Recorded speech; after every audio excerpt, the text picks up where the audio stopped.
She was left for being just a nurse. She returns as chief of surgery at his hospital empire with her son. You're fired. Dr. Aurora Blake stood frozen in the doorway of the executive boardroom, her nursing badge still clipped to her scrubs, staring at the man she'd married just 6 months ago. Damian Cross sat behind the massive mahogany desk like a king on his throne, his cold gray eyes showing no trace of the passion that had once burned between them. Damian, what are you talking about? I don't understand.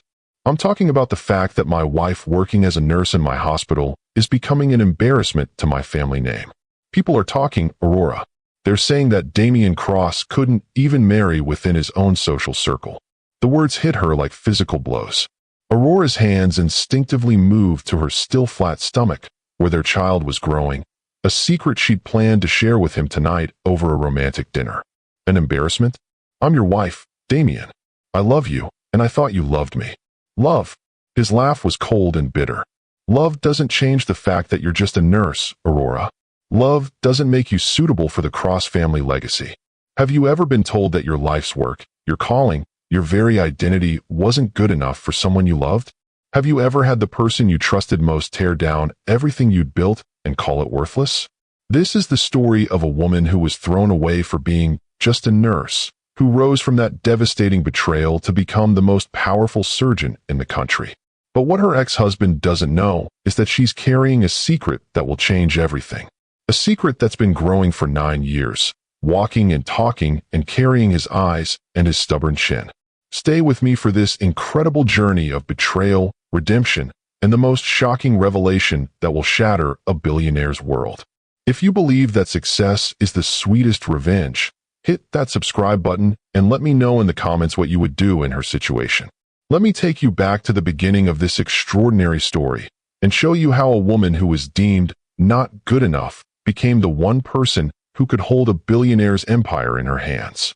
9 years later, Dr. Aurora Blake stood at the floor-to-ceiling windows of her corner office on the top floor of Cross Memorial Hospital, watching the morning sun cast golden light across San Francisco Bay. At 34, she commanded respect throughout the medical community as one of the youngest chief surgeons in the country's history. Her name appeared in medical journals.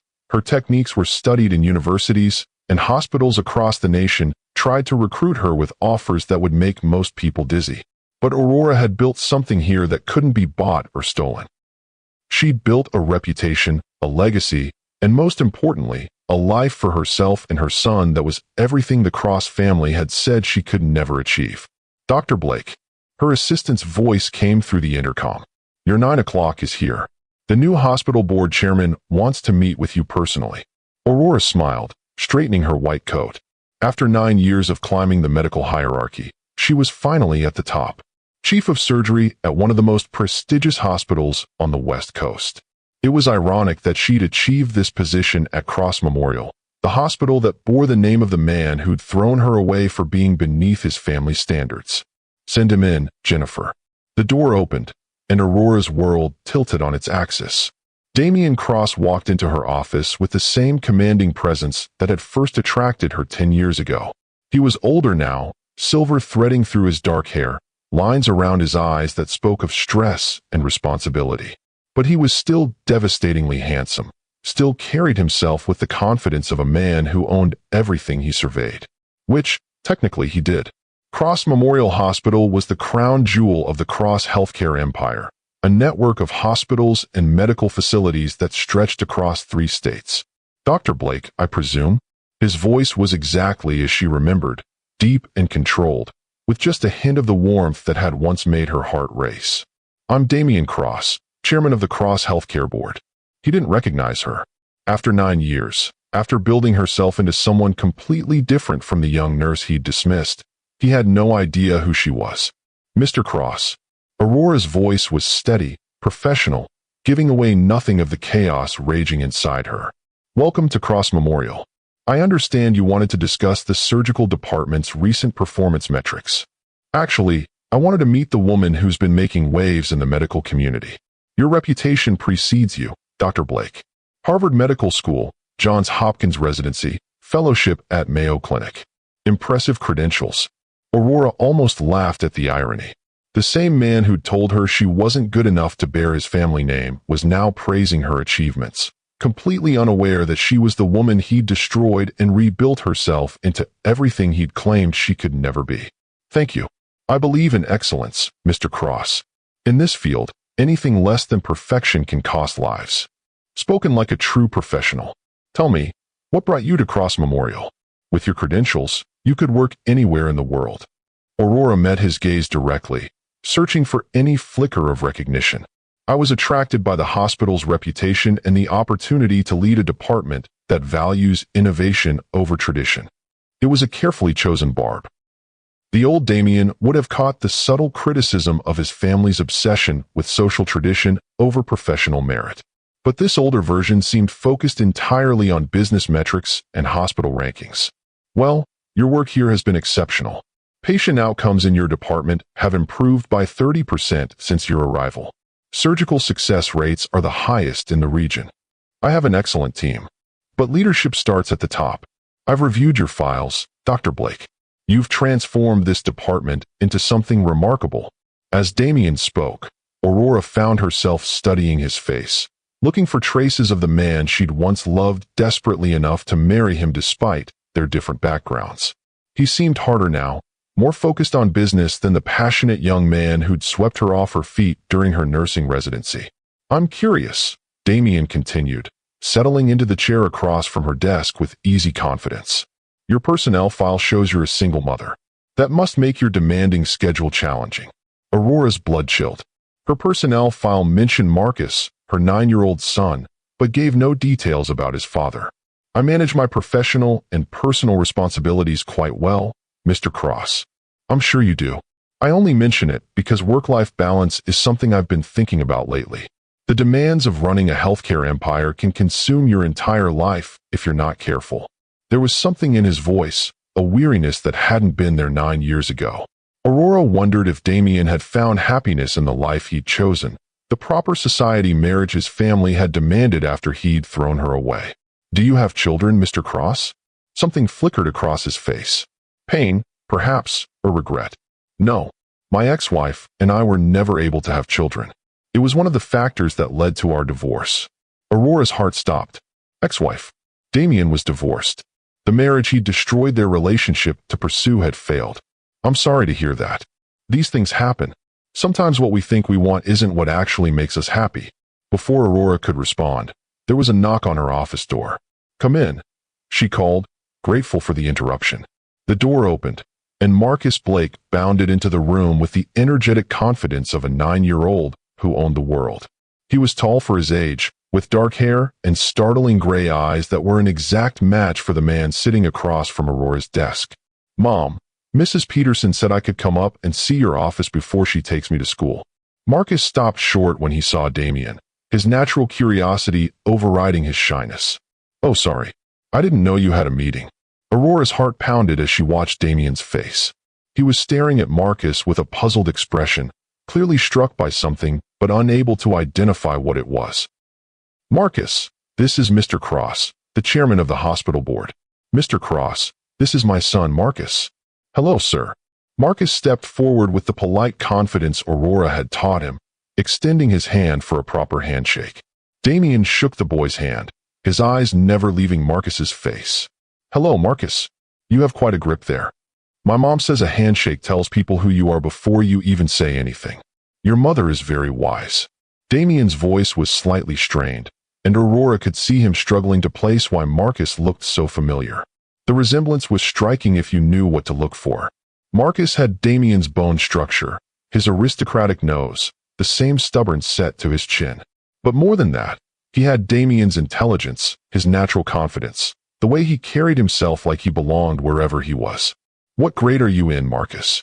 4th grade, but I'm taking some 5th grade classes because the regular work is too easy. I want to be a doctor like my mom when I grow up. That's quite an ambition. What kind of doctor? A surgeon, like Mom. She saves people's lives every day. She's the best doctor in the whole hospital. Aurora felt her throat tighten with emotion. Marcus was her greatest achievement, her most perfect creation. He was brilliant and kind and confident, everything she could have hoped for in a child. And he was also living proof that she had given Damien exactly what he'd wanted, a legacy, an heir, a continuation of his bloodline. He just didn't know it. "Marcus, Mrs. Peterson is waiting for you in the lobby," Aurora said gently. "You don't want to be late for school." "Okay, Mom." Marcus hugged her goodbye, a quick, fierce embrace that filled Aurora with warmth. "Nice meeting you, Mr. Cross." "Nice meeting you too, Marcus." After Marcus left, the office felt heavy with unspoken tension. Damien sat quietly for a long moment, his brow furrowed in thought. "Remarkable child," he said finally. "I think so. How old did you say he was?" "I didn't say. He's 9. Aurora watched Damien's face carefully, waiting to see if he would do the math. 9 years old. 9 years since their marriage had imploded. 9 years since she'd walked out of his life carrying his child and never looked back. 9 years old. Damien repeated the words slowly, as if testing them. "And his father? Isn't part of our lives. By choice." Aurora met his gaze directly. "His choice. I see." Damien stood up, moving to the window where Aurora had been standing when he arrived. "Dr. Blake, can I ask you something personal?" "You can ask. Have we met before? There's something about you that seems familiar." Aurora's pulse quickened, but her voice remained steady. "I don't believe so, Mr. Cross. I think I would remember meeting the owner of the hospital." "Perhaps. Sometimes faces remind us of other people, other times." He turned back to face her. "Your son has very distinctive eyes. Quite striking. I've been told they run in his father's family." "And his father's family is?" "As I said, not part of our lives." Damien nodded slowly, but Aurora could see the wheels turning in his mind.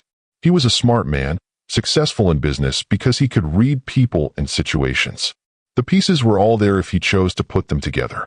"Well, Dr. Blake, I should let you get back to your work. I'm sure you have surgery scheduled." "Actually, I do.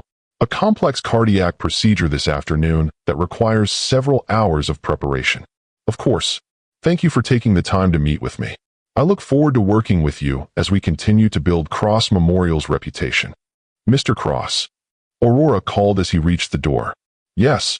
You mentioned your ex-wife earlier. If you don't mind my asking, what happened? You said you wanted children." Damien's face darkened with what looked like regret. "I made some very poor decisions when I was younger. I let my family's expectations override my own judgment about what mattered in life. Meaning I threw away the best thing that ever happened to me because I was too stupid and arrogant to recognize her worth." The admission hung in the air between them, and Aurora felt a complex mixture of satisfaction and old pain. After 9 years, Damien finally understood what he'd lost. But his regret came far too late to matter. That must be difficult to live with. It is. Especially now, when I'm successful enough that none of the things I thought mattered actually matter at all. "What do you mean?" "I mean that social status and family connections and all the things I was taught to value are meaningless when you come home to an empty house every night. When you realize you sacrificed love for approval from people who never really cared about your happiness anyway." Aurora studied his face, seeing genuine pain in his eyes. "And your ex-wife? The one you divorced to marry someone more suitable? Also divorced me, eventually. Turned out that marriages based on social compatibility rather than genuine connection don't tend to last. I'm sorry. Don't be. I got exactly what I deserved." After Damien left, Aurora sat in her office trying to process what had just happened. For 9 years, she'd imagined this moment, planned for it, dreaded it. She'd built her entire career around the possibility that she might one day face the man who'd thrown her away and show him exactly what he'd lost. But she'd never imagined he would be so changed, so obviously regretful about the choices he'd made. The arrogant young man who'd called her just a nurse seemed to have been replaced by someone who understood the cost of his pride. The question was what to do with that knowledge. Should she tell him who she was? Should she reveal that Marcus was his son? Should she explain that the woman he claimed to regret losing was sitting right in front of him, successful beyond anything he believed possible? Aurora's phone buzzed with a text message from Mrs. Peterson, Marcus's nanny. "Marcus wants to know if the nice man from your office is coming to his soccer game this weekend. He said he seemed sad, and maybe watching kids play would make him happy." Aurora smiled despite herself. Marcus had inherited more than just Damien's looks. He had Damien's ability to read people, to sense when someone was struggling emotionally. It was a gift that would serve him well in whatever field he chose. But it also meant that Marcus had picked up on something in Damien, some connection or familiarity that he couldn't name, but had felt nonetheless. That afternoon, Aurora performed a complex heart surgery with her usual precision, but her mind kept drifting to the conversation in her office. Damien had looked at Marcus with such intensity, as if he was trying to solve a puzzle he couldn't quite grasp. How long would it take him to figure it out? How long before he realized that the accomplished chief of surgery he'd been praising was the same woman he'd fired for being beneath his family standards? And what would he do when he discovered that Marcus was his son? Dr. Blake, her surgical resident, interrupted her thoughts. The patient is ready for the final sutures. Thank you, Dr. Martinez. Aurora refocused on her work, pushing thoughts of Damien aside. Whatever complications his presence brought to her life, she had responsibilities here. People depending on her skill and judgment. But as she completed the surgery, Aurora couldn't shake the feeling that everything was about to change. After 9 years of building a life separate from Damien Cross, he was back in her world. And this time, she held all the cards. 3 days later, Aurora was reviewing surgical schedules when Jennifer knocked on her office door. Dr. Blake, Mr. Cross is here to see you again. He doesn't have an appointment, but he says it's urgent. Aurora's pulse quickened. Send him in. Damien entered her office looking haggard, as if he hadn't slept in days. His usually perfect appearance was disheveled, his expensive suit wrinkled, his hair mussed as if he'd been running his hands through it. Mr. Cross, you look like you've seen a ghost. Maybe I have. He moved to her desk with purposeful strides. Dr. Blake, I need to ask you something, and I need you to be completely honest with me. I'm always honest, Mr. Cross. Are you Aurora Mansfield? The question hit her like a physical blow, even though she'd been expecting it. Aurora kept her expression neutral, but she could feel her carefully constructed walls beginning to crumble. I'm Dr. Aurora Blake. That's not what I asked. Damien leaned forward, his gray eyes intense with desperate hope. Blake is your married name, isn't it? Your maiden name was Mansfield. You were a nurse here 9 years ago. You were married to me. Aurora stood up slowly, moving to the windows that overlooked the city. Below them, people hurried along sidewalks, living their lives, unaware that in this office, 9 years of secrets were about to explode into the open. Why do you think I'm your ex-wife, Mr. Cross? Because I spent the last 3 days going through personnel files from 9 years ago. Because I found employment records for Aurora Mansfield, a nurse in the cardiac unit who was terminated without cause. Because the photo in that file, even though it's 9 years old, looks exactly like you. Aurora turned to face him, and for the first time since he'd walked back into her life, she let her professional mask drop completely. Hello, Damien. The words were simple, but they carried the weight of 9 years of pain, struggle, triumph, and carefully guarded secrets. Damien staggered backward as if she'd struck him. Oh my God, Aurora, it really is you. It really is. But how? You're a surgeon. You're the chief of surgery. When we were married, you were just a nurse. Yes, I remember. Just a nurse. That was the problem, wasn't it? Damien's face crumpled with anguish. Aurora, I'm so sorry. I was such an idiot. Such an arrogant, stupid idiot. Yes, you were. I destroyed the best thing in my life because I was too proud to see what I had. You destroyed our marriage because you cared more about your family's approval than about the woman who loved you. I know, and I've regretted it every day for 9 years. Aurora studied his face, seeing genuine remorse, but also something else. Fear, perhaps, or desperate hope. What do you want, Damien? Why are you here? I want to apologize. I want to tell you that you were right about everything. That love should have been enough. That who you were, who you are, was always more than enough. Apology noted. Aurora, please. I know I have no right to ask for anything from you. But seeing you like this, successful and confident and brilliant, it's made me realize how completely I failed you. You didn't fail me, Damien. You revealed who you really were. And that information helped me make better choices going forward. Better choices? Like building a life that had nothing to do with people who valued status over substance. Like raising my son to judge people by their character, not their job title or family connections. Your son. Damien's voice grew quiet, careful. Marcus. Yes, Marcus. Aurora, I have to ask you something, and I need you to tell me the truth. Aurora's heart pounded, but her voice remained steady. What? Is he mine? The question she'd been dreading for 9 years hung in the air between them. Aurora looked at this man who had once been her everything, who had thrown her away and broken her heart, who was now looking at her with desperate hope and terrible fear. Why would you think that? Because he looks exactly like I did at that age. Because he has my eyes, my bone structure, my mannerisms. Because you said his father chose not to be part of his life, and I know I chose to end our marriage. Damien's voice grew more urgent. Aurora, please. Is Marcus my son? Aurora moved back to her desk, putting physical distance between them as she struggled with the weight of the secret she'd carried for nearly a decade. Do you remember our last conversation, Damien? Do you remember what you said to me? Every word. It haunts me. Then you remember calling me an embarrassment to your family name. You remember firing me from my job because being married to a nurse reflected poorly on your social status. Yes. Do you remember telling me that love wasn't enough? That I wasn't suitable for the Cross family legacy? Aurora, please. Do you remember throwing me out of your house and your life because I was just a nurse and you needed a wife who was worthy of your family's expectations? I remember, and I've regretted it every single day since. Aurora sat back down behind her desk, using its solid presence as armor against the emotions threatening to overwhelm her. I found out I was pregnant 3 weeks after you divorced me. The words hit Damien like a physical blow. He actually staggered, gripping the back of the chair for support. Pregnant. 3 weeks after you told me I wasn't good enough to be your wife. I discovered I was carrying your child. Why didn't you tell me?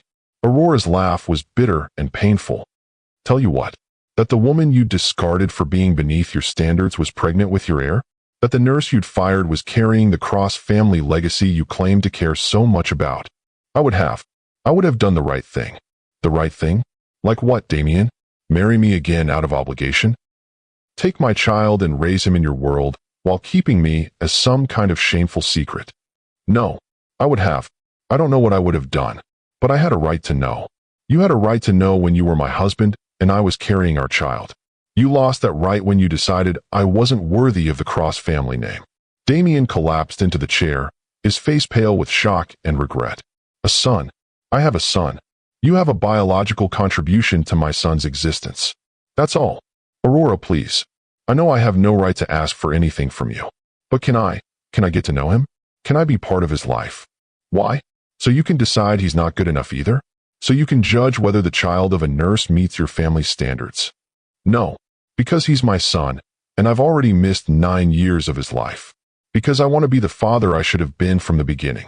Aurora stared at him, seeing the pain and regret in his eyes, but also remembering the cruelty he'd shown her when she was young and vulnerable and desperately in love with him. Marcus doesn't know who you are.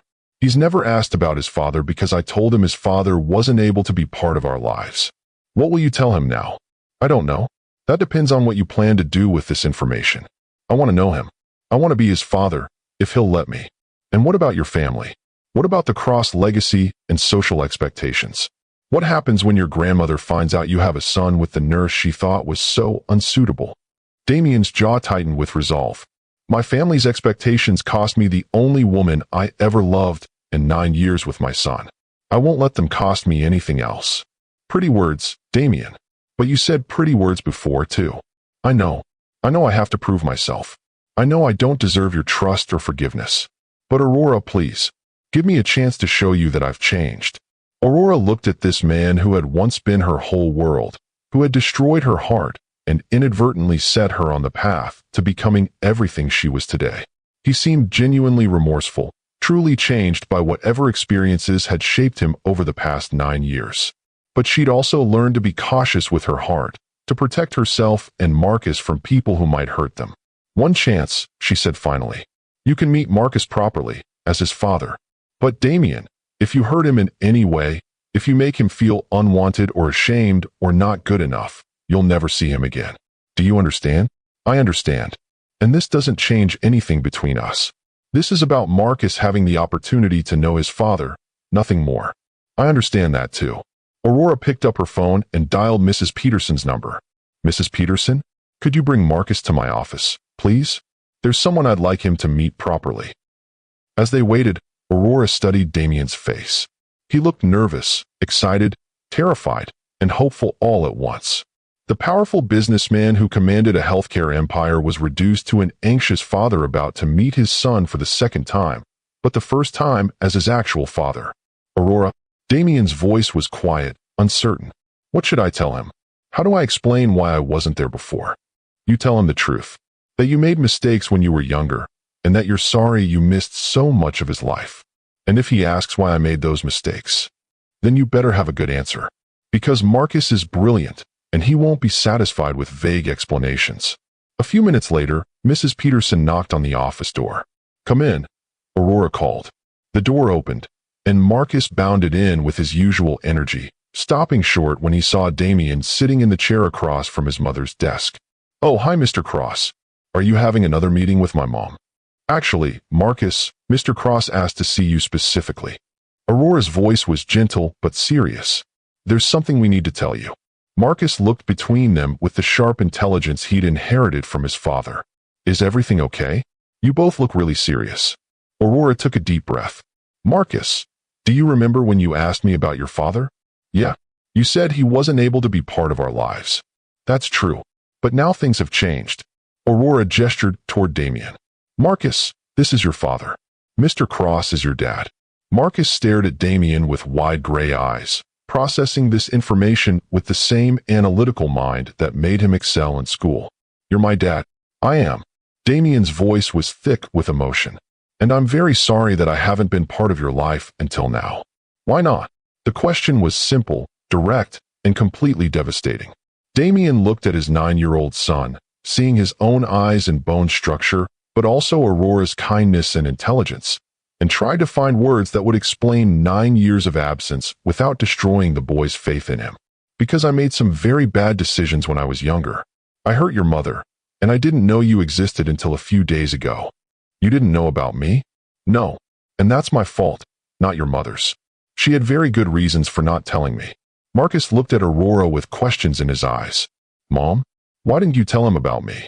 Aurora chose her words carefully. Because when your father and I were married, we had some very serious disagreements about what was important in life. I wasn't sure he was ready to be the kind of father you deserved. But he's ready now? That's what we're going to find out. Marcus turned back to Damien with the fearless curiosity of a child who'd been raised to believe he was worthy of love and respect. Do you want to be my dad? More than anything in the world. Even though I want to be a doctor like Mom instead of a businessman like you? Damien smiled for the first time since learning about Marcus's existence. Especially because you want to be a doctor like your mom. She's the most amazing woman I've ever known. She is pretty amazing, Marcus agreed. She saves people's lives every day, and she never misses my soccer games. And she helps me with my science projects even when she's really tired. Tell me about your science projects. Well, last month I built a model of the human heart that actually pumps fake blood through chambers. And before that, I made a volcano that erupts when you mix different chemicals. Mom helped me understand why the reactions work the way they do. Damien listened with genuine fascination as Marcus described his various academic interests and achievements.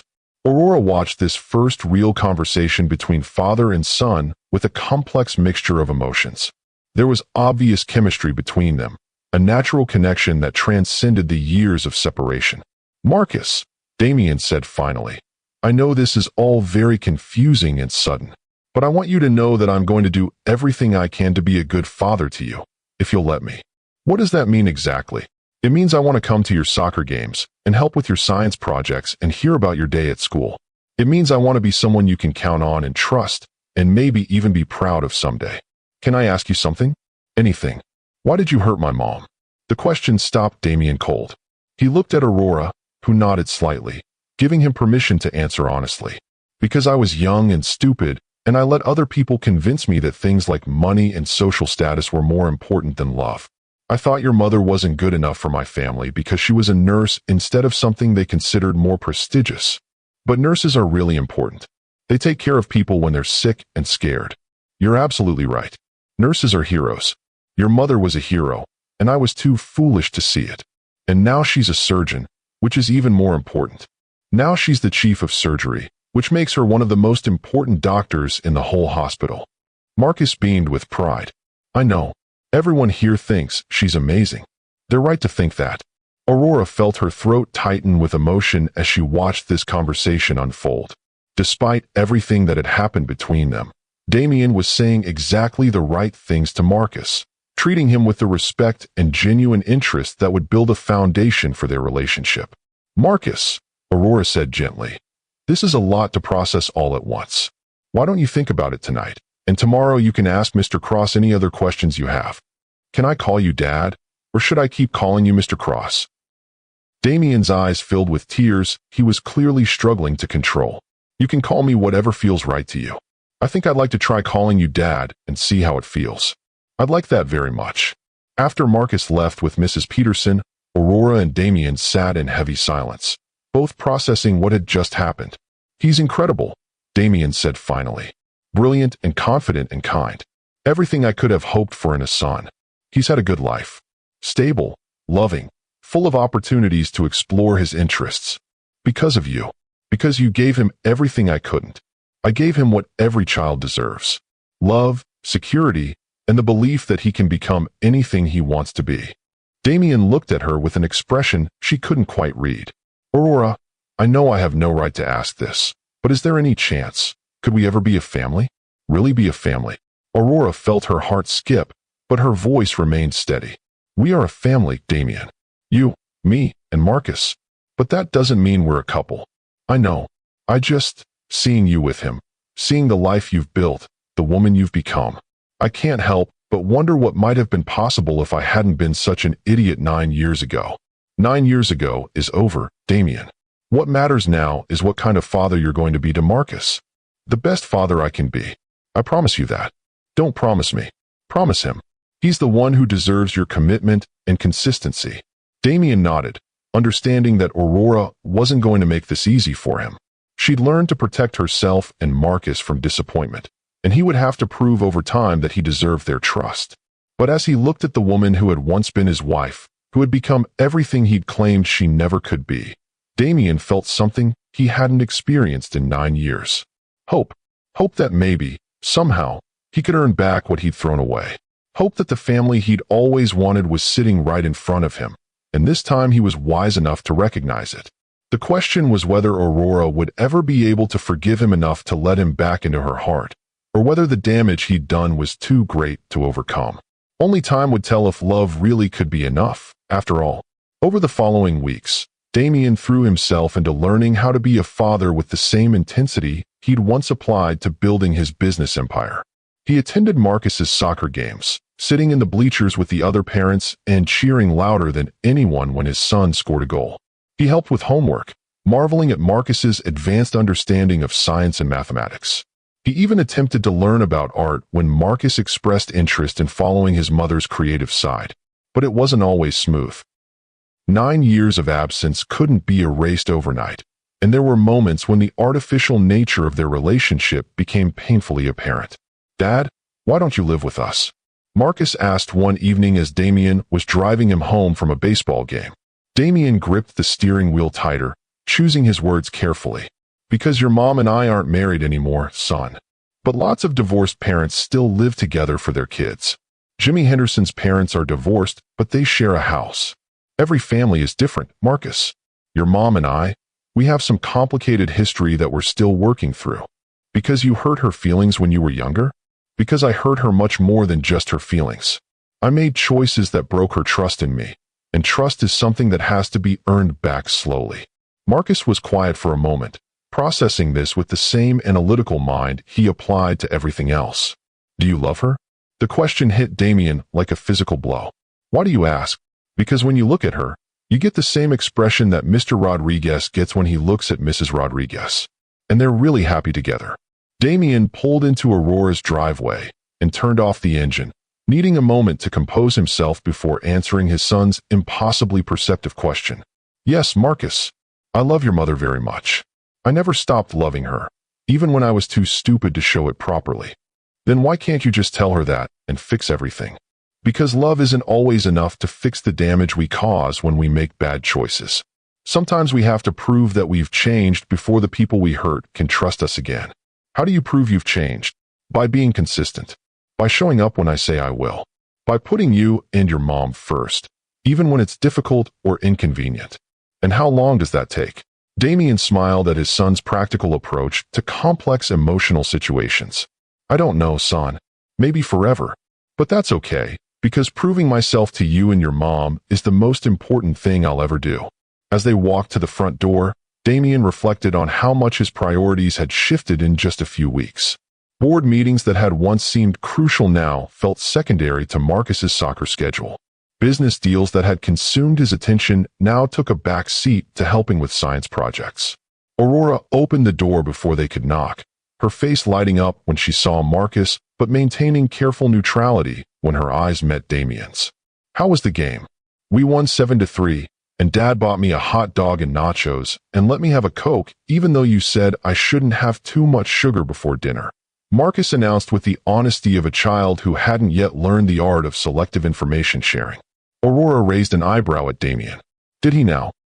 It was a special occasion, Damien said defensively. First baseball game we attended together. Uh-huh. And I suppose the ice cream stop on the way home was also part of this special occasion. Marcus's eyes widened in betrayal. How did you know about the ice cream?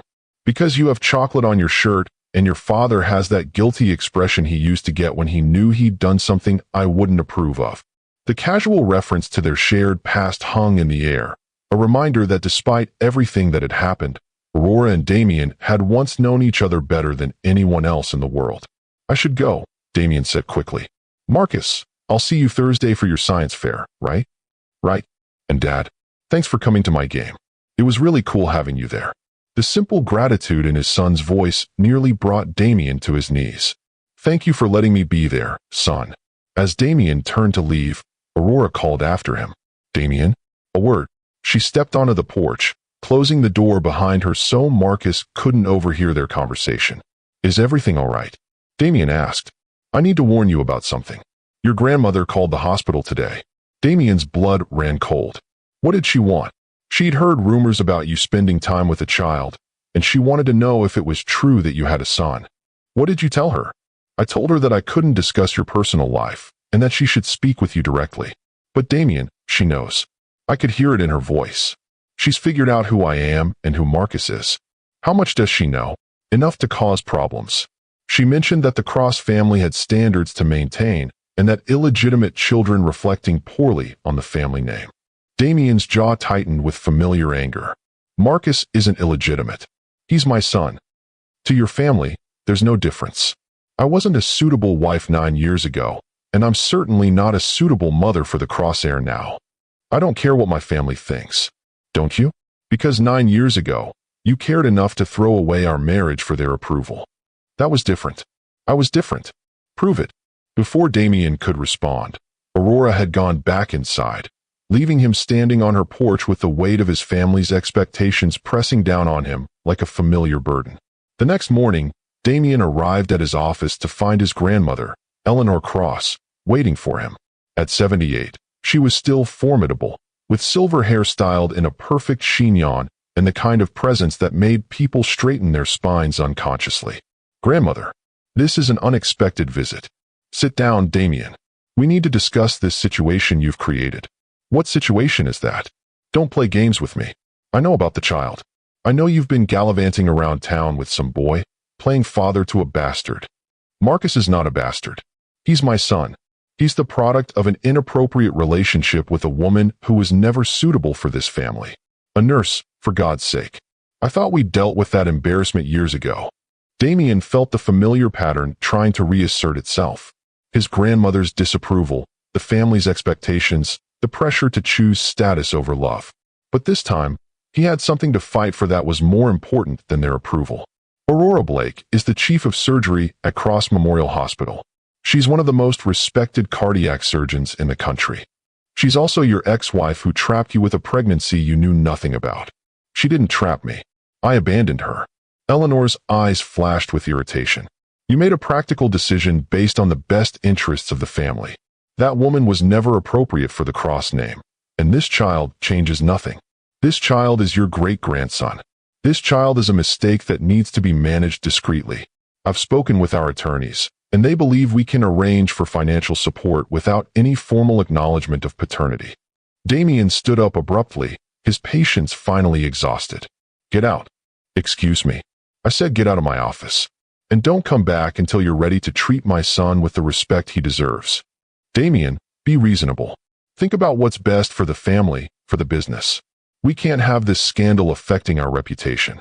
The only scandal here is the way this family treats people who don't meet their arbitrary standards. Marcus is brilliant and kind, and everything this family should be proud to claim. He's illegitimate. He's my son. And if you can't accept that, then maybe it's time for you to step back from any involvement in my life or my business." Eleanor's face went white with shock. In 78 years, no one in the Cross family had ever spoken to her with such defiance. "You're making a mistake, Damien. The same mistake you made 9 years ago when you let that woman cloud your judgment. The mistake I made 9 years ago was listening to you instead of following my heart. I won't make that mistake again. And what about the business? What about the family legacy? You're willing to throw all of that away for some nurse and her child? I'm willing to prioritize what actually matters. My son, the woman who raised him, and building something meaningful instead of just profitable." Eleanor gathered her purse with the dignity of someone accustomed to having the last word. "I hope you know what you're doing, Damien. Because once you choose this path, there's no going back." "Good. I don't want to go back." After his grandmother left, Damien sat in his office trying to process what had just happened. For the first time in his life, he'd stood up to the family pressure that had shaped every major decision he'd ever made. It felt terrifying and liberating in equal measure. His phone buzzed with a text from Aurora. "Marcus's science fair starts at 7. He's really excited that you're coming." Damien smiled, his resolve strengthening. Whatever consequences came from defying his family, they were worth it if it meant being the father Marcus deserved. That evening, Damien arrived at Marcus's school to find the gymnasium transformed into a showcase of scientific achievement. Students stood beside elaborate displays, explaining their projects to judges and family members with nervous excitement. He found Marcus near the back corner, standing proudly beside a detailed model of the human circulatory system complete with working pumps and artificial blood. "Dad, you made it." Marcus's face lit up with genuine joy. "I wouldn't miss this for anything. Tell me about your project." For the next 20 minutes, Marcus explained the intricacies of cardiac function with the passion of someone who'd inherited both his parents' love of medicine. Damien listened with fascination, marveling at his son's advanced understanding of complex biological systems. "The heart is basically a pump," Marcus concluded, "but it's also so much more. It responds to emotions and stress and exercise. Mom says that's why she became a cardiac surgeon, because the heart is the most important organ, but also the most complicated. Your mom is very wise." "She is. And she says that understanding how the heart works helps you understand how people work too." "What do you mean?" "Well, if someone's heart is damaged, they might not be able to love properly until it's fixed. And sometimes fixing someone's heart takes a really long time and a lot of careful work." Damien stared at his son, struck by the profound wisdom in his simple analogy. "That's a very insightful observation. Mom helped me think about it. She says medicine isn't just about fixing people's bodies, but understanding how emotions and relationships affect physical health too." "And what do you think about that?" "I think maybe that's why some people get sick. Because their hearts are broken and they don't know how to fix them." Before Damien could respond, Aurora appeared beside them, having finished her rounds of the other exhibits. "How's our scientist doing?" she asked, ruffling Marcus's hair with obvious affection. "Dad really likes my project. I explained about how emotional health affects cardiac function. Did you now?"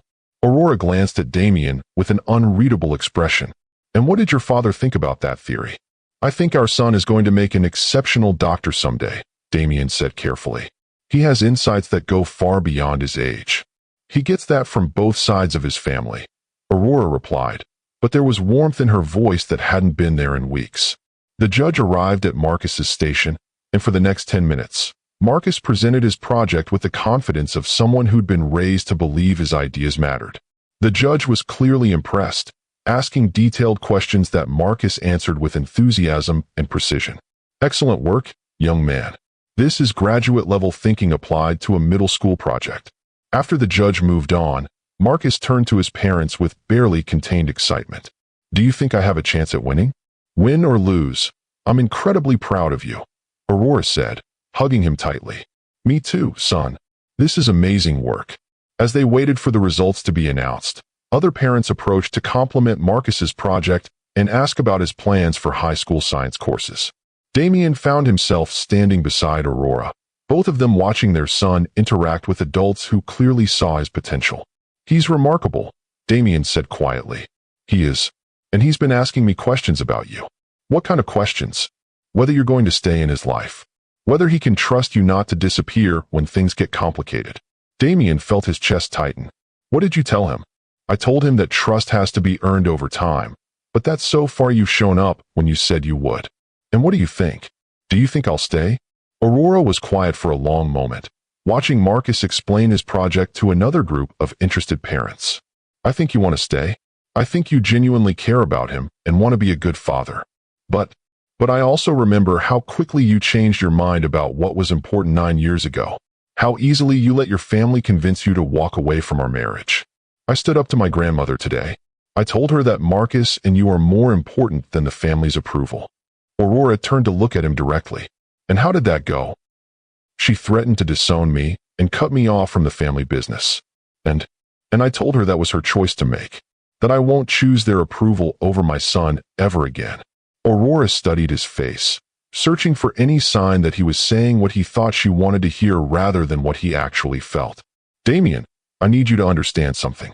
Marcus has lived his entire life believing he was enough, exactly as he is. He's confident and secure because I've never let him feel unwanted or inadequate. I know. If you're going to be part of his life, you need to reinforce that message every single day. You can't let your family or anyone else make him feel like he's not good enough. I won't. I promise. And if your family pressures you to minimize your relationship with him, to keep him hidden or treat him like an embarrassment, then I'll cut them off completely. My son is more important than their outdated ideas about social status. Before Aurora could respond, the principal took the microphone to announce the science fair winners. Marcus won first place in his age category, and his face lit up with pure joy as he accepted his ribbon. Mom, Dad, I won. Damien felt tears he hadn't expected as he watched his son bask in well-deserved recognition. This brilliant, confident child was his legacy, more meaningful than any business empire or family fortune. We're so proud of you, Aurora said, embracing Marcus as photographers captured the moment. Both of us, Damien added, placing his hand on Marcus's shoulder. You're incredible, son. As the evening wound down and families began gathering their projects to leave, Marcus turned to his parents with a suggestion that caught them both off guard. Since I won first place, can we all go celebrate together? Like a real family. Aurora and Damien exchanged glances, both aware that Marcus was asking for more than just dinner. What do you think would be a good way to celebrate? Aurora asked carefully. Maybe we could go to that Italian place you like, Mom. And Dad could come too. And we could just be together like normal families do. The yearning in his voice was unmistakable. Despite all the careful explanations about why his parents weren't together, Marcus wanted what every child wanted. His family united and whole. That sounds like a wonderful idea, Damien said, looking to Aurora for approval. Okay, she agreed. But just dinner. Don't read more into this than what it is. The restaurant was warm and intimate, with checkered tablecloths and the kind of atmosphere that made conversation flow easily. Marcus chattered about his project, his plans for high school science courses, and his ideas for next year's science fair, while Aurora and Damien found themselves falling into the comfortable rhythm they'd once shared. Remember when we used to come here during my residency? Aurora said as they waited for dessert. You'd quiz me on cardiac procedures between courses, and you'd correct my pronunciation of medical terms. Damien replied with a smile. You were always the better student. I had to be. I couldn't afford to fail anything. You never failed anything.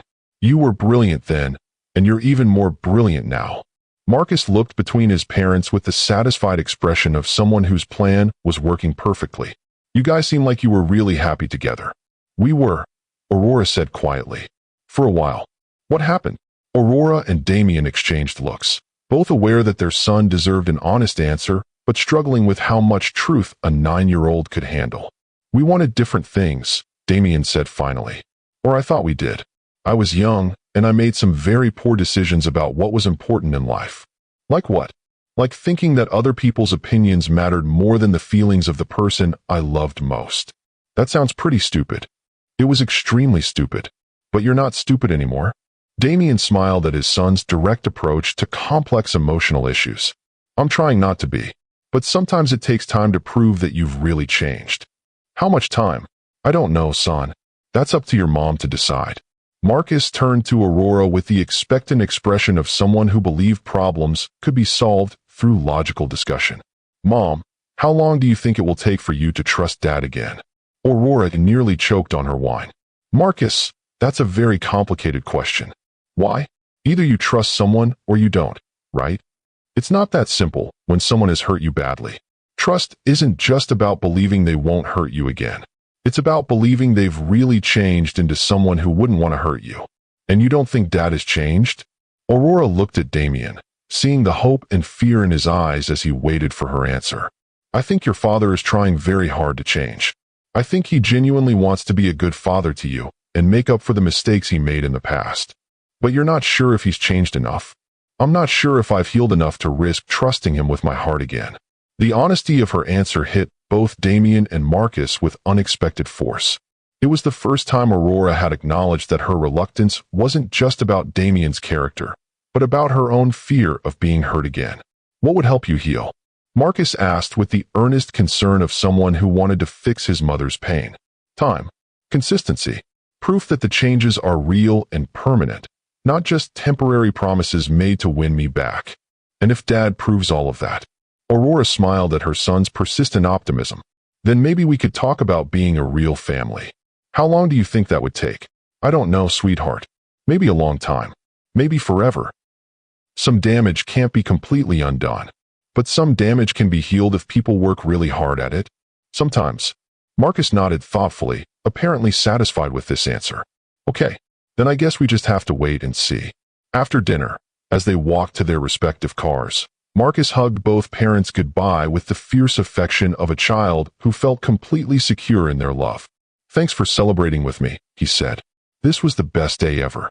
Thank you for letting us share it with you, Damien replied, his voice thick with emotion.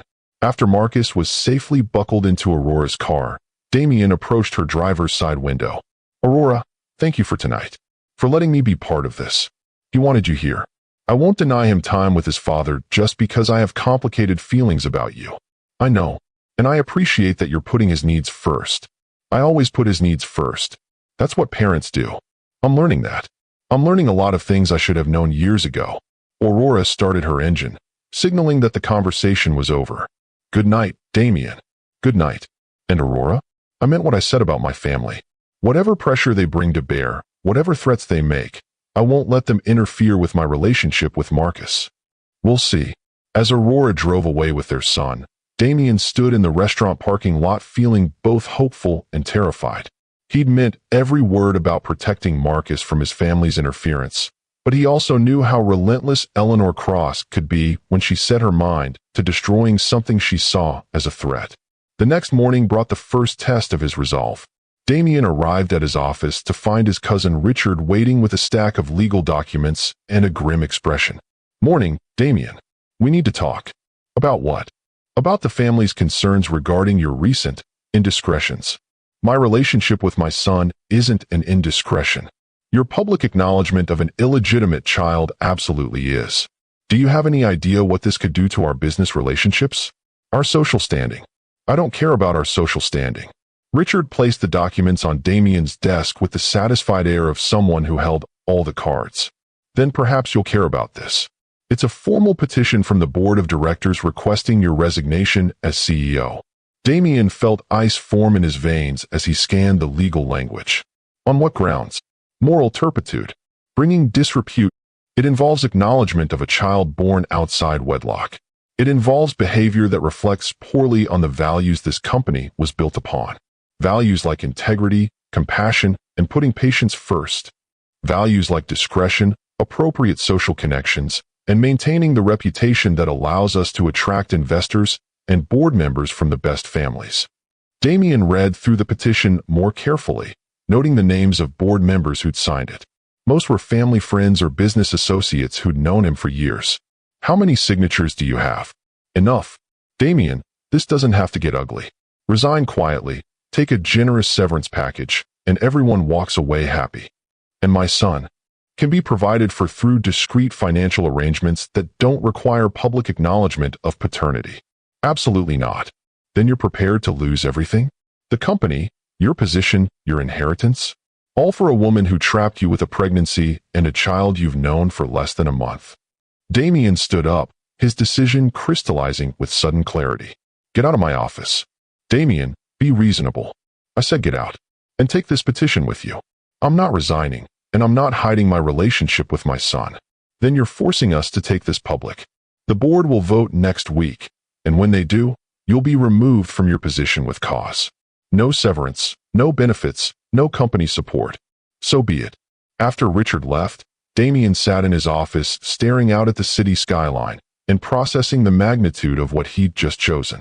His family was prepared to destroy his career, his financial security, and his social standing to punish him for claiming Marcus as his son.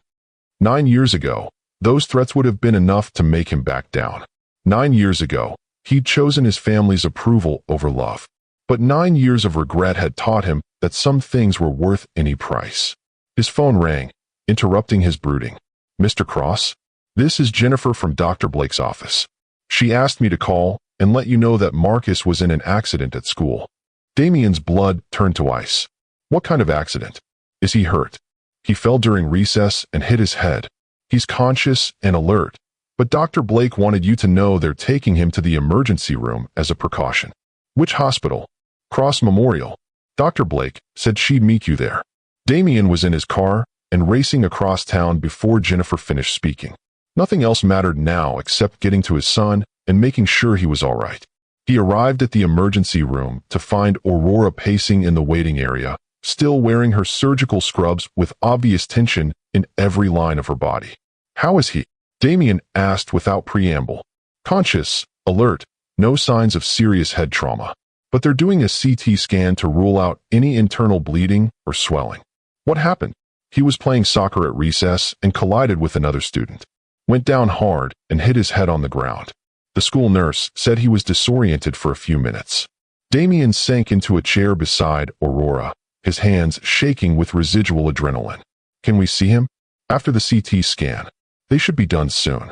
They sat in tense silence, both consumed with worry for Marcus and acutely aware that this crisis had stripped away all the careful boundaries they'd maintained around their relationship.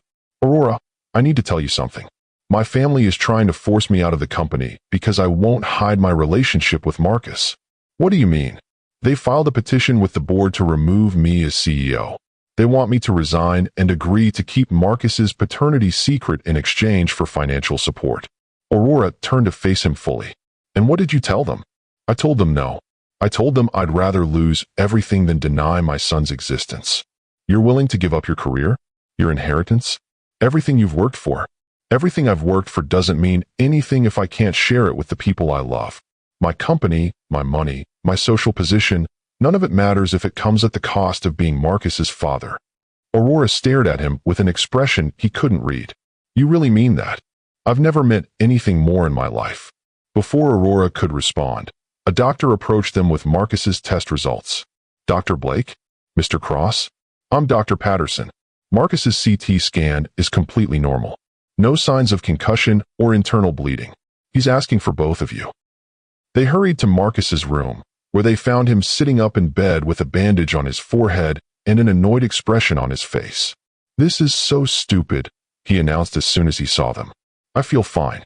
They won't let me go back to school. Because you hit your head, sweetheart, Aurora said, moving to his bedside to check his pupils and reflexes with practiced medical precision. Head injuries can be serious even when you feel okay. But I have a math test tomorrow, and if I miss it, I'll have to take the makeup exam, which is always harder. Damien smiled despite his lingering worry. I think your health is more important than a math test, son. Easy for you to say. You already finished school. True. But I never had grades as good as yours, so I think you can afford to miss one test. Really? What kind of grades did you get? Mostly B's and C's. I was too busy thinking about sports and girls to focus on studying the way I should have. What about you, Mom? Straight A's. Aurora replied without false modesty. I had to. I couldn't afford to lose my scholarship. So I get my athletic ability from Dad and my brain from Mom. You get your intelligence from both sides, Aurora corrected. Your father is very smart. He just didn't apply himself in school the way he should have. But he's successful now, right? He owns a whole hospital company. Aurora and Damien exchanged glances, both aware that Marcus didn't know about the family crisis that was threatening Damien's position. Success isn't just about money or position, Aurora said carefully. It's about making choices that align with your values and taking care of the people you love. And what are Dad's values? Damien felt the weight of his son's direct question, aware that his answer would shape Marcus's understanding of what kind of man his father was. My values are family, integrity, and using whatever resources I have to help people. Sometimes it's taken me a while to figure out what that means in practice. Like when you made mistakes with Mom. Exactly. I thought success meant having other people's approval and maintaining social status. Now I know it means being the kind of person my family can be proud of, even if other people don't approve, especially if other people don't approve. Sometimes doing the right thing means standing up to pressure from people who want you to make choices that compromise your integrity. Marcus nodded thoughtfully, like if someone wanted me to cheat on a test to get better grades. Exactly like that. Or if someone wanted me to pretend I wasn't proud to be your father because they thought it would look better socially. Would you ever do that? Never. Not for any reason. You're the best thing in my life, and I want everyone to know it. Aurora felt her throat tighten with unexpected emotion. Over the past few weeks, she'd watched Damien with Marcus, looking for signs that his commitment was superficial or temporary. But moments like this, when he spoke with such fierce conviction about his love for their son, made it harder to maintain her emotional distance. The doctor returned with discharge instructions, and soon they were walking through the hospital parking garage toward their cars. Mom, can Dad come home with us tonight? Marcus asked as Aurora helped him into his car seat. My head still hurts a little, and I think I'd feel better if both my parents were there. Aurora looked at Damien over the roof of her car, seeing her own concern reflected in his eyes. Marcus's request was emotional manipulation of the most innocent kind, but it was also the heartfelt desire of a child who'd been scared and wanted the comfort of both parents. It's up to your mom, Damien said carefully. Just for tonight, Aurora agreed. Until we're sure you're feeling completely better. Yes. Marcus's face lit up with triumph. This is going to be great. As they drove through the city toward Aurora's house, Damien found himself thinking about the strange turns his life had taken in the past month. For weeks ago, he'd been focused entirely on business metrics and board meetings. Now he was following his ex-wife home to take care of the son he'd just discovered, having just chosen potential financial ruin over denying his child's existence. It should have felt terrifying, but instead it felt like the first authentic choice he'd made in years. Aurora's house was Tell me about this project, he said, pointing to a detailed drawing of what appeared to be a heart monitor. I'm designing a better way to measure heart rhythms in kids. Current machines are scary and loud, so little kids get upset and that affects their heart rate, which makes the readings inaccurate. That's incredibly thoughtful. How would your design be different? It would look like a video game controller, and the monitor screen would show cartoon characters whose movements matched the heart rhythm. So kids would think they were playing a game instead of being scared of a medical test. Damien stared at his 9-year-old son with amazement. Marcus, that's brilliant. That could actually revolutionize pediatric cardiology. You think so? Mom said it was a good idea, but I wasn't sure if real doctors would think it was useful. Real doctors would think it was revolutionary. Have you shown this to anyone else? Just Mom and my science teacher. What? Because ideas like this could help thousands of children. You should consider applying for a patent. What's a patent? It's a way to protect your invention so that if someone wants to use your idea, they have to ask your permission and give you credit for creating it. Marcus's eyes lit up with excitement. Could we really do that? We could look into it. I know some people who specialize in medical patents. That would be so cool. Mom, did you hear? Dad thinks my invention is good enough for a patent. Aurora appeared in the doorway with hot chocolate and a smile that transformed her face. I heard, and I think Dad is right. Your idea could really help other children. This is the best day ever, even with the stupid accident at school. As they settled in the living room with hot chocolate and a movie, Damien found himself marveling at the comfortable domesticity of the scene. 9 years ago, he'd thrown away the chance to build this kind of life with Aurora. Now, through a combination of luck and determination, he was getting a second chance to be part of something real and meaningful. "Dad," Marcus said drowsily as the movie credits rolled. "Are you going to stay overnight? Like a real sleepover?" Damien looked at Aurora, who nodded reluctantly. "Just on the couch," she said quietly. "In case you need anything during the night." "Okay, that sounds perfect." After Marcus was tucked into bed with extra pillows and strict instructions to wake them if his head hurt, Aurora and Damien found themselves alone in her living room for the first time since he'd discovered Marcus's existence.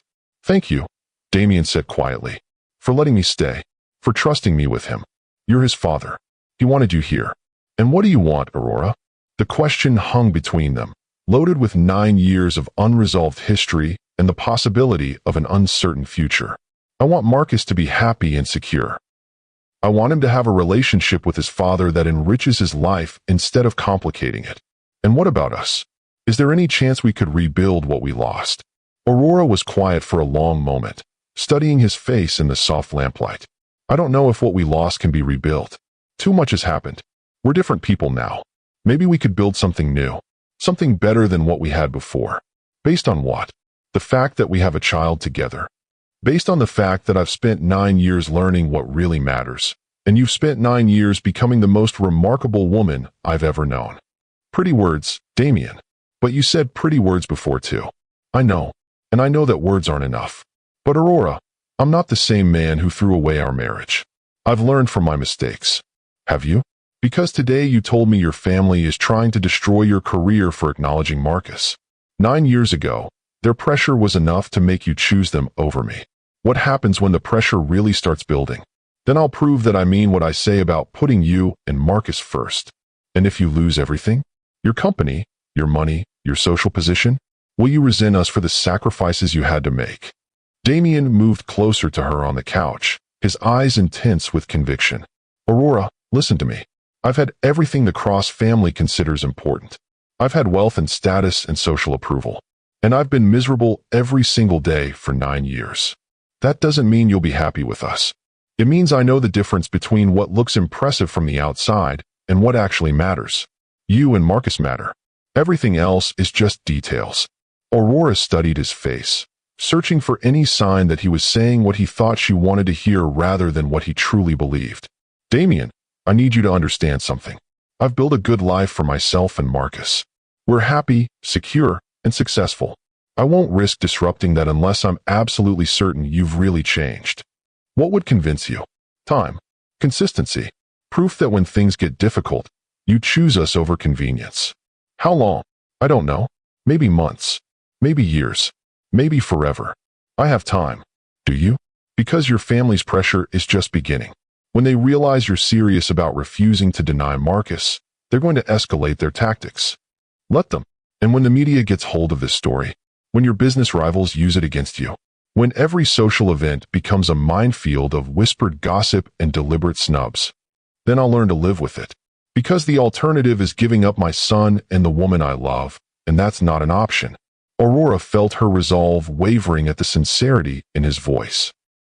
For 9 years, she'd imagined what it would feel like to hear Damien say these words, to choose her over his family's expectations.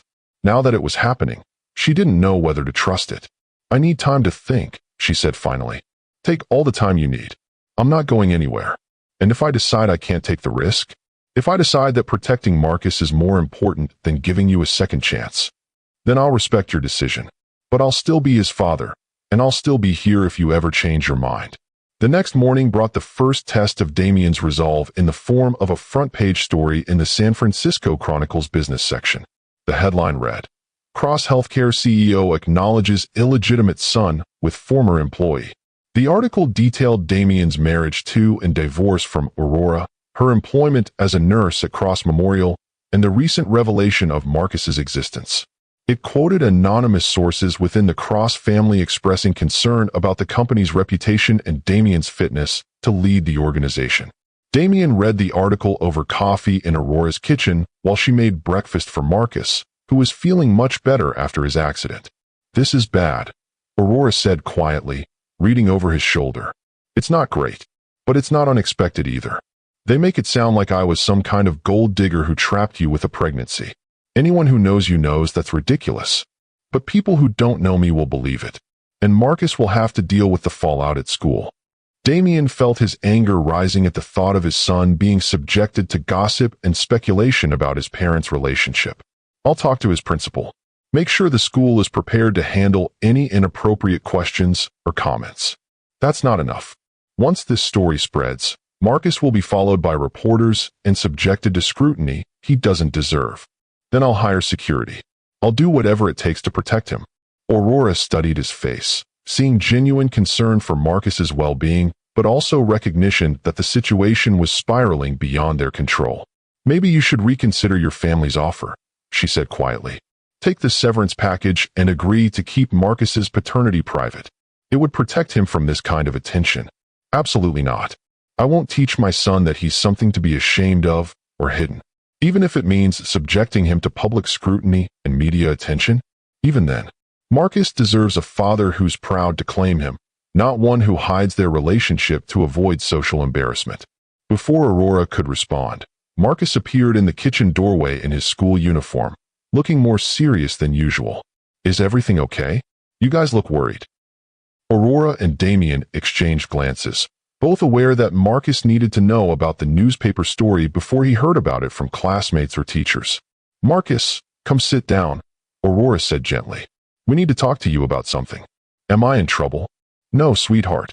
But there's a story in the newspaper today about Dad and me and you. Some people are asking questions about our family that might make things uncomfortable for you at school. What kind of questions? Damien took over, choosing his words carefully. Some people think it's unusual that I didn't know about you until recently. They're questioning why your mom and I aren't married, and whether our family arrangement is appropriate. But that's stupid. Lots of kids have divorced parents. You're right, it is stupid. But sometimes people make judgments about families that are different from what they consider normal. And these people wrote about us in the newspaper? Yes. Which means other people might ask you questions or make comments about your family. Marcus considered this with the same analytical approach he applied to everything else. Will this affect Dad's job? It might, Damien admitted. Some people think that being your father makes me unsuitable to run my company. That's really stupid. I agree. But sometimes people in business make decisions based on what they think will look good rather than what's actually right. So what are you going to do? I'm going to keep being your father and let other people worry about whether they approve of that choice. Even if it costs you your job? Even then, you're more important than any job. Marcus nodded thoughtfully. Okay, then I guess we'll figure it out together. The simple acceptance in his voice nearly brought Damien to his knees. His 9-year-old son was prepared to face public scrutiny and potential harassment with the same courage Damien was still struggling to find. We will figure it out together, Damien agreed. And if anyone at school says anything inappropriate about our family, you tell them that your parents love you very much, and that's all that matters. I will. And if they keep being mean about it, I'll tell them my mom is the best surgeon in the hospital and my dad owns the whole company, so they should probably be more respectful. Aurora smiled despite her worry. That's my boy, confident and diplomatic. I learned from watching you, Mom.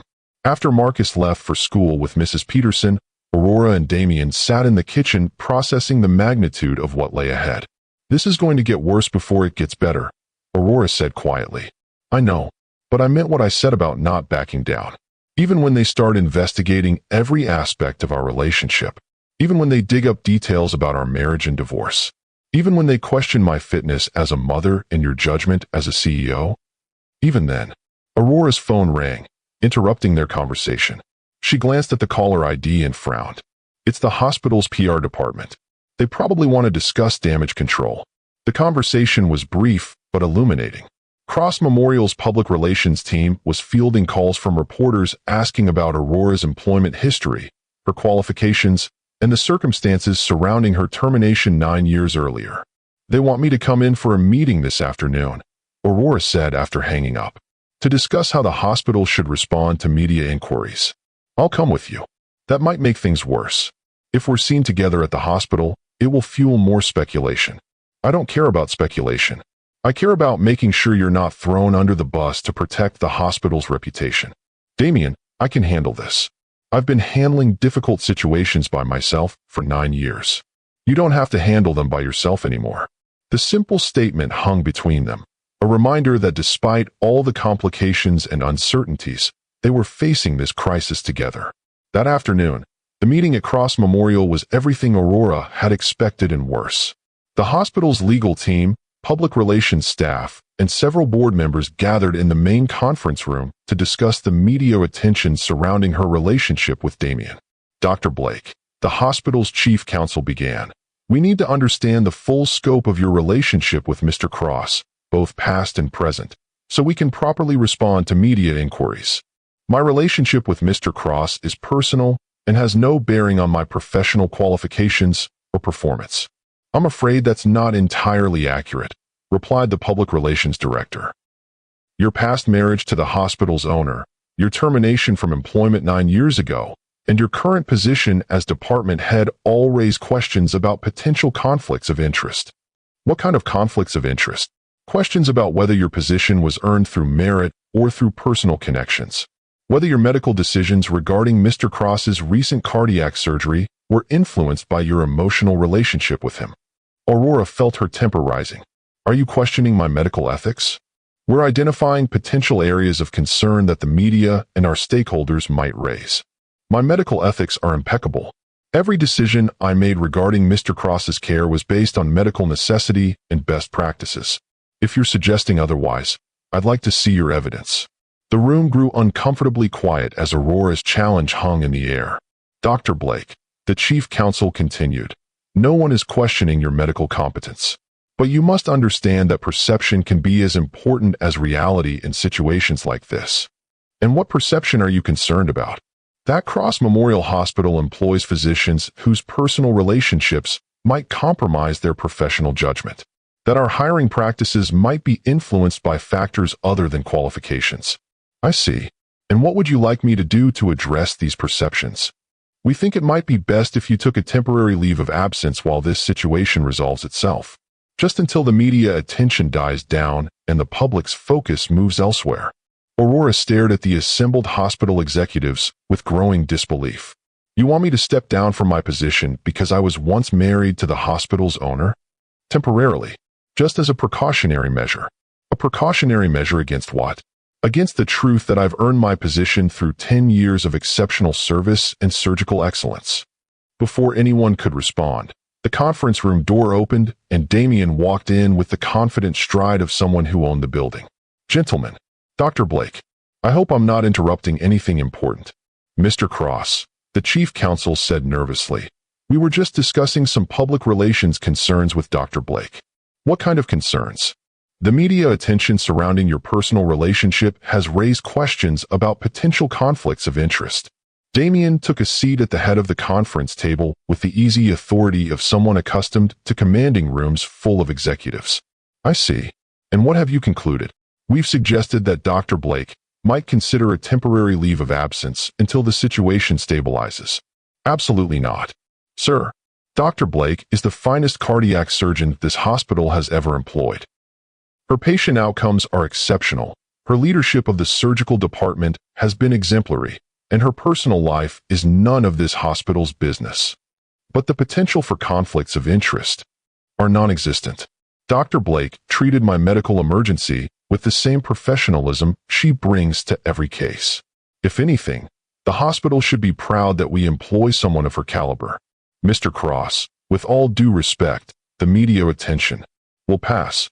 What won't pass is the damage to this hospital's reputation if word gets out that we forced our most accomplished surgeon to take leave because of gossip and speculation. The room fell silent as Damien's message sank in. Furthermore, he continued, I want it made clear to all staff that any form of harassment or discrimination against Dr. Blake will result in immediate termination. She has my complete support and confidence. Yes, sir, the chief counsel replied weakly. Good. Then I think this meeting is concluded. After the executives filed out, Aurora and Damien sat alone in the conference room processing what had just happened. Thank you, Aurora said quietly. But you shouldn't have had to do that. Yes, I should have. You're being attacked because of your relationship with me. The least I can do is defend you. And what happens tomorrow when your board votes on your removal as CEO? Will you still be in a position to protect anyone? We'll find out tomorrow. Damien, maybe you should reconsider. Maybe the cost of this fight is too high. The cost of not fighting is higher. If I back down now, what message does that send to Marcus? That his father is the kind of man who abandons his principles when things get difficult. You wouldn't be abandoning your principles. You'd be making a strategic retreat to protect your family. By teaching my son that he's something to be ashamed of, by showing you that I'll choose convenience over courage again. Aurora studied his face, seeing the determination that had once attracted her to him mixed with a wisdom that came from years of regret. What if you lose everything? Then I'll build something new, something better, something based on what actually matters instead of what looks impressive. And if your family disowns you completely, then they were never really my family to begin with. The next morning, Damien arrived at Cross Healthcare's headquarters for what would likely be his final board meeting as CEO. The boardroom was packed with family members, company executives, and longtime business associates, all gathered to determine his fate. Eleanor Cross sat at the far end of the table with the satisfied expression of someone who expected to win a decisive victory. "Damien," she said as he took his seat, "I hope you've reconsidered your position. It's not too late to resolve this situation quietly. My position hasn't changed, grandmother. I'm proud to be Marcus's father, and I won't hide that relationship to satisfy anyone's sense of social propriety." "Then you're prepared to lose everything you've worked for?" "I'm prepared to sacrifice things that don't matter to protect things that do." The board meeting proceeded with the formal efficiency of a legal proceeding. The petition for Damien's removal was read aloud, citing moral turpitude and conduct unbecoming of a Cross Healthcare executive. Character witnesses spoke about the importance of maintaining company values and protecting the organization's reputation.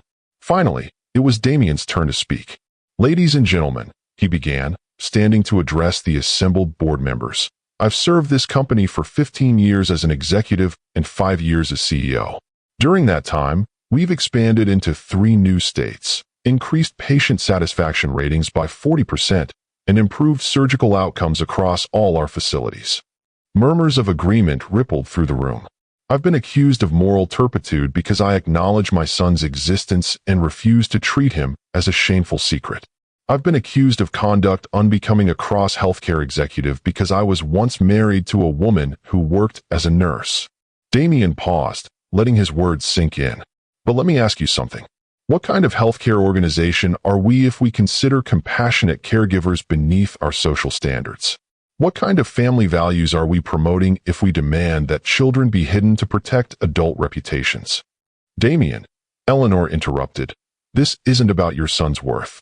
It's about maintaining appropriate boundaries between personal and professional relationships." "No, grandmother.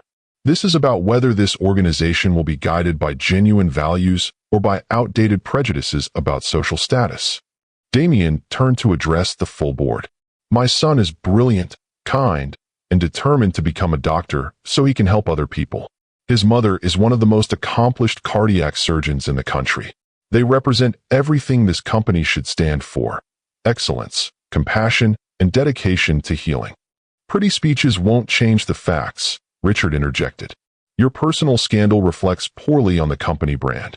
The only scandal here is the suggestion that acknowledging my child and supporting his mother is somehow inappropriate for a healthcare executive." The room fell silent as board members considered Damien's words.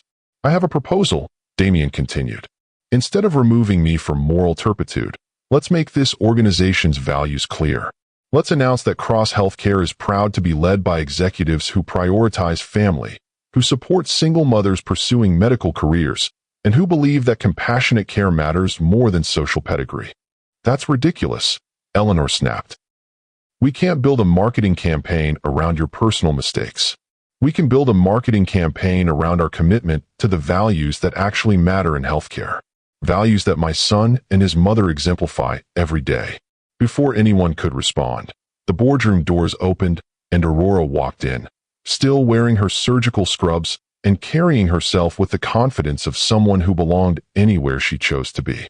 "I'm sorry to interrupt," she said, "but I believe there are some misconceptions being discussed that I should address directly." Eleanor's face flushed with indignation. "This is a private board meeting. You have no right to be here. Actually, Aurora replied calmly. As the chief of surgery at your flagship hospital and the mother of your potential heir, I think I have every right to be here. She moved to the front of the room with the same commanding presence she brought to surgical consultations. Ladies and gentlemen, I'm Dr. Aurora Blake. Some of you may remember me as Aurora Mansfield, the nurse who was married to your current CEO 9 years ago. Uncomfortable murmurs filled the room. I'm here to clarify some facts that seem to be causing confusion. First, I was not terminated from Cross Memorial because of poor performance or inappropriate conduct. I was fired because Mr. Cross decided that having a nurse for a wife reflected poorly on his family's social status. The room grew deadly quiet. Second, I did not trap Mr. Cross with an unexpected pregnancy. I discovered I was pregnant 3 weeks after he divorced me, at which point he was already engaged to someone he considered more socially appropriate. Several board members shifted uncomfortably in their seats. Third, I have built my career entirely on merit. Every position I've held, every promotion I've earned, every surgical success I've achieved has been the result of my own qualifications and dedication. My personal relationship with Mr. Cross has never influenced my professional advancement in any way. Aurora paused, letting her words sink in. Now regarding my son. Marcus is a brilliant, compassionate child who wants to become a doctor so he can help other people. He's been raised to value education, integrity, and service to others. If those qualities are somehow embarrassing to the Cross family, then perhaps the problem isn't with my son's character. She turned to face Eleanor directly. Mrs. Cross, you're concerned about maintaining family values and protecting the company's reputation. Let me suggest that discriminating against working mothers and denying the existence of your own great-grandson are not the values that will attract the best medical professionals or inspire public confidence in your organization. How dare you lecture me about family values? Eleanor sputtered. You're nothing but a what? Aurora interrupted. A woman who worked her way through medical school while raising a child alone? A surgeon who saves lives every day? A mother who's raised a son to believe he can achieve anything through hard work and dedication. The challenge in Aurora's voice was unmistakable. If those accomplishments aren't worthy of respect in your family, then perhaps Mr. Cross is right to distance himself from your expectations. Aurora turned back to address the full board. Ladies and gentlemen, you have a choice to make. You can remove Mr. Cross for the crime of acknowledging his son and supporting the woman who raised that child alone. Or you can embrace the opportunity to show that Cross Healthcare values substance over status, medical excellence over social connections, and family loyalty over public relations concerns. She gestured toward Damien. This man chose his son over his social standing. He chose integrity over convenience. He chose love over fear. Those are exactly the qualities you want in a leader, especially in healthcare where compassion and courage can mean the difference between life and death. Aurora moved toward the door, then turned back for one final statement. My son and I don't need the Cross family's approval or acceptance. We've built a wonderful life without either. But if you choose to reject us, you'll be losing the opportunity to know an extraordinary child and to be led by a man who's finally learned what really matters in life. With that, she walked out, leaving a room full of executives to contemplate the choice she'd laid before them. The board voted 30 minutes later. By a margin of 7-5, they rejected the petition for Damien's removal. Eleanor Cross stormed out without speaking to anyone, followed by the family members who had supported her efforts to force Damien's resignation. Congratulations, Richard said with grudging respect as the boardroom emptied. You managed to turn a potential scandal into a public relations victory.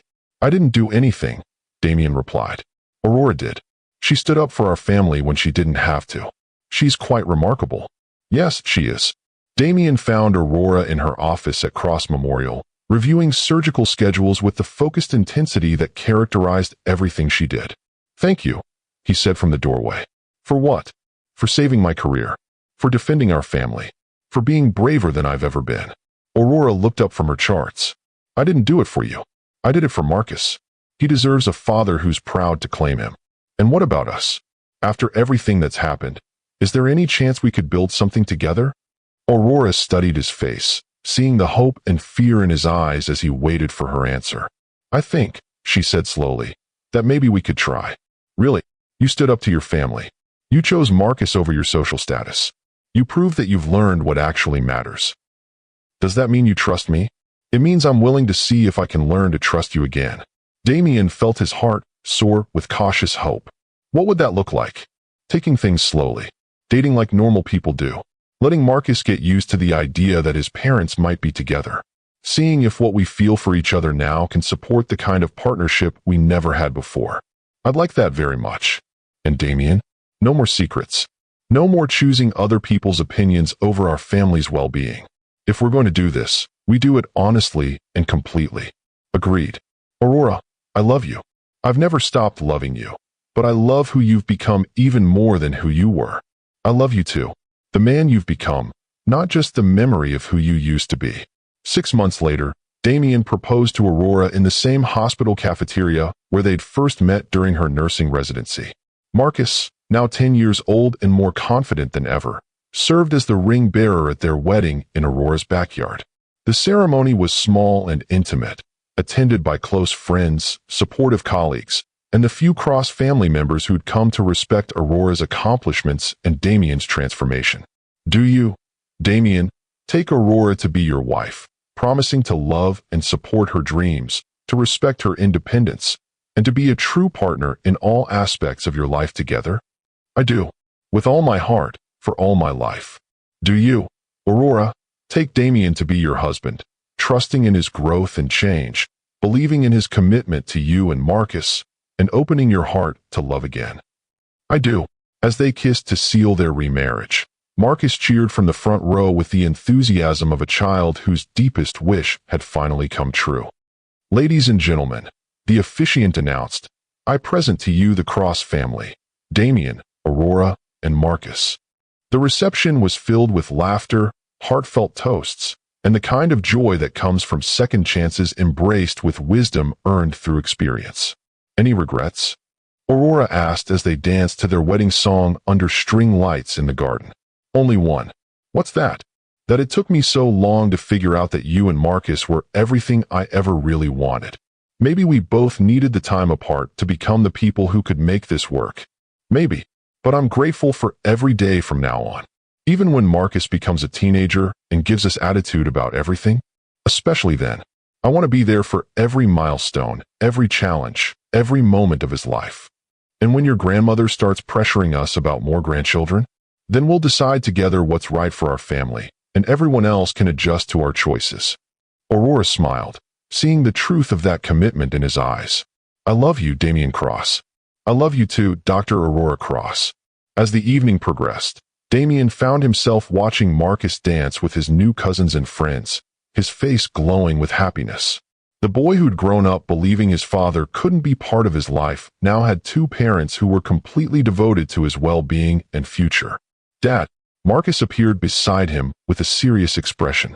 Can I ask you something? Anything, son. Are you happy? Really, truly happy? Damien looked around at the celebration surrounding them. Aurora was laughing with her medical school friends, sharing stories about their journey from struggling students to successful physicians. Cross family members who'd initially opposed their marriage were now asking Marcus about his plans for high school science courses. Everything that truly mattered was gathered in this garden under the stars. I'm happier than I ever imagined possible. Good. Because Mom deserves someone who's completely happy to be with her. She does. And so do you. I know. And I'm glad you figured that out before it was too late. Damien hugged his son, marveling at the wisdom and emotional intelligence of this remarkable child who'd been raised to believe in love, forgiveness, and second chances. Me too, son. Me too. As the celebration continued around them, Damien reflected on the journey that had brought them all to this moment. He'd lost everything he'd once thought mattered and discovered that what he'd gained was infinitely more valuable. Aurora had shown him that strength came not from social status or family approval, but from the courage to choose love over fear, integrity over convenience, and family over everything else. Marcus had taught him that being a father meant more than providing financial support or passing on a family name. It meant showing up consistently, listening with genuine interest, and creating a foundation of unconditional love that would support a child through every challenge life might bring. And together, They'd built something that couldn't be bought or inherited or taken away by disapproving relatives. They'd built a real family, based on mutual respect, shared values, and the daily choice to put each other first. If you believe in the power of redemption and second chances, hit that subscribe button and let me know in the comments what touched you most about Aurora and Damien's story. Sometimes the greatest gifts come from our greatest losses. Sometimes the people who hurt us most are also capable of the most profound change. And sometimes, love really can be enough when it's combined with wisdom, courage, and the determination to choose what's right over what's easy. Aurora had been thrown away for being just a nurse, but she'd returned as something far more powerful, a woman who knew her worth, a mother who'd raised an extraordinary child, and a surgeon who held lives in her hands every day. She'd proven that success isn't about where you start, but about who you choose to become. Damien had learned that true strength wasn't about maintaining control or winning approval, but about having the courage to admit mistakes and fight for what really mattered. And Marcus had shown them both that children don't need perfect parents, just honest ones who love them unconditionally and teach them to believe in their own worth. In the end, the woman who'd been deemed not good enough had given Damien the richest life imaginable, not because of what she could provide for his social status or family legacy, but because of who she was as a person, brilliant, compassionate, strong, and capable of forgiveness even when it wasn't deserved. Their love story wasn't about perfection or easy answers. It was about growth, redemption, and the beautiful truth that it's never too late to choose love over fear, substance over status, and family over everything else that pretends to matter. Sometimes the heart that's been broken can heal stronger than before. Sometimes the love that's been lost can be found again, deeper and more meaningful than it ever was the first time. And sometimes, just sometimes, everyone gets the second chance they need to build the life they were always meant to have.